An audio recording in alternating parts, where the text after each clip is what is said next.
He was the notorious and barbaric Commandant of Auschwitz, and Rudolf Höss throughout World War II would demonstrate demonic acts of cruelty and barbarism that led to the deaths of over 1.1 million people. Höss was the very man who devised the idea of using gas chambers to slaughter people, and he trialled and tested this while seeing the results himself.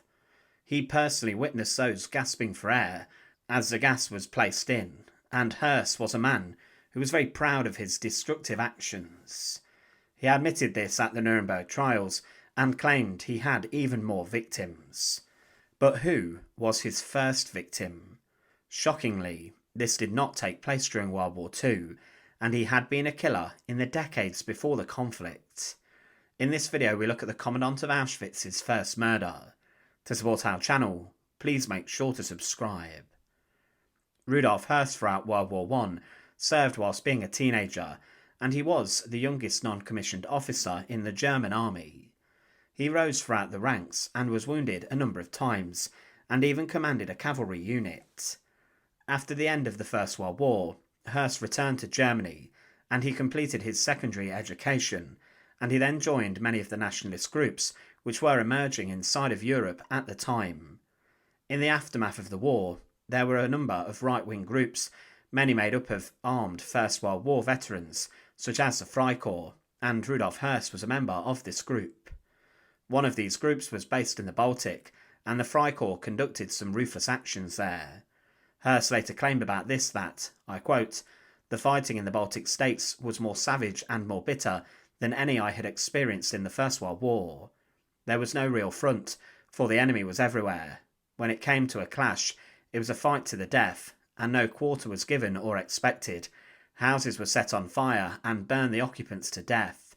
On innumerable occasions, I came across this terrible spectacle of burned-out cottages containing the charred corpses of women and children. Although later on I had to be the continual witness for far more terrible scenes, yet the picture of those half-burned-out huts at the edge of the forest, besides the Divna, with whole families dead within them, remains indelibly engraved on my mind." Höss was involved in armed attacks upon the Polish people during the Silesian uprisings, and he became known about to other members of the Freikorps. But in 1922, Höss joined a very small regional political party known as the Nazi Party. He was member number 3240, and he turned his back on the Catholic Church, but within a year of joining the Nazis, he would be involved in his first murder. On the 31st of May 1923, Rudolf Höss and a number of his Freikorps friends and allies were given a target to beat up and assassinate. Walther Kadow was a schoolteacher, and he was a First World War veteran, and also a member of the right-wing German Völkisch Freedom Party.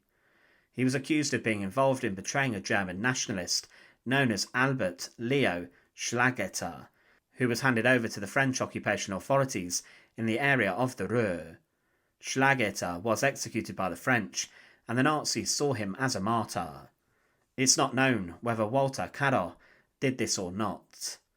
Rudolf Höss and his group of brutes arrived at Walter's residence, and they took him prisoner, and then drove him out to a nearby forest close to the town of Parchim.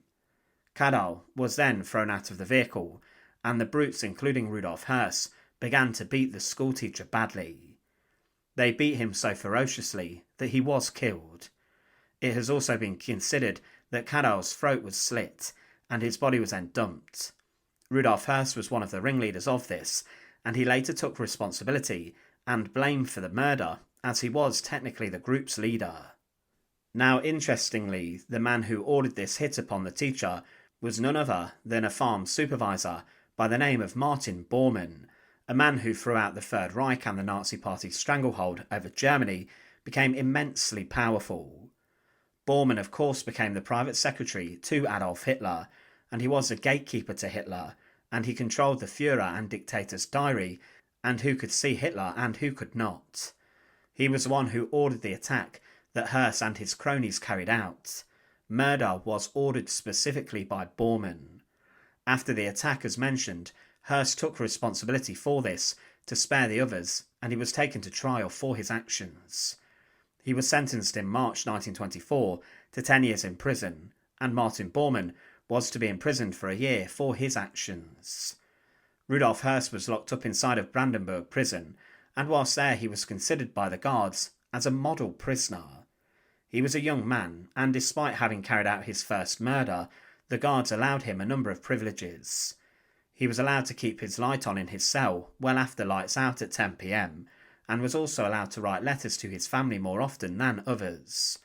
Höss also worked in the prison's admin section, and he was allowed to do this as it was said he was motivated by his political beliefs rather than a requirement to commit a crime out of malice. Despite being sentenced for murder, Rudolf Höss was released from prison just 4 years into his sentence, and he was given amnesty, and he joined another group upon his release, known as the Ottoman League, where he met his wife Hedwig. Höss remained a member of the Nazi Party too, and he then joined the SS in 1934. Within that organisation he would rise to prominence, and he became close with the head of the SS, Heinrich Himmler.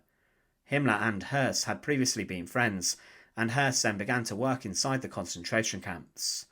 He would serve inside of Sachsenhausen concentration camp as the man who directed the firing squad, and Höss was the one who then gave the coup de grace gunshots to the victim if they were not killed by the initial instant shots. He approached the slumped bodies which had been riddled with bullets, and he then fired a pistol at close range. His death toll was increasing, but then he was asked by Himmler to investigate the possibility of creating a new concentration camp, and he would submit a report which was favourable for this, and this camp became Auschwitz. It was inside of Auschwitz where Höss's largest crimes would be committed. He introduced the gas chambers, ordered his SS guards to brutalise the prisoners on a daily basis, and brought in many other torture areas of the camp. Inside of Auschwitz, within minutes of arriving at the camp, people were being killed and gassed, with Höss enforcing the deception elements within his guard force, making them tell prisoners that they were going for a shower, but instead of water, gas, specifically Zyklon B, came out of the faucets. Höss also ensured more gas chambers were built, along with facilities to burn the bodies and remains. He went on to claim that, I quote, "Technically it wasn't so hard. It would not have been hard to exterminate even greater numbers. The killing itself took the least time. You could dispose of 2,000 heads in half an hour, but it was the burning that took all the time. The killing was easy. You didn't even need guards to drive them into the chambers. They just went in expecting to take showers, and instead of water, we turned on poison gas. The whole thing went by very quickly." Rudolf Höss was a man who was later brought to trial at the end of the Second World War for his crimes. He was someone who in his final days acknowledged the severity of his actions, and he has been linked to the deaths of over 1 million people. Many of these victims he did not know. He ordered their identities to be stripped away, and they were just given a number which was tattooed onto their arms. Höss was the man who orchestrated all of this, created Auschwitz, and introduced the systems in which it operated with such brutality.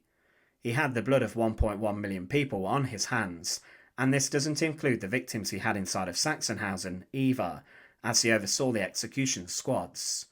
But the first victim of the murderous actions of the man who became the Commandant of Auschwitz was a schoolteacher who was linked to betraying a prominent right-wing political figure to the French.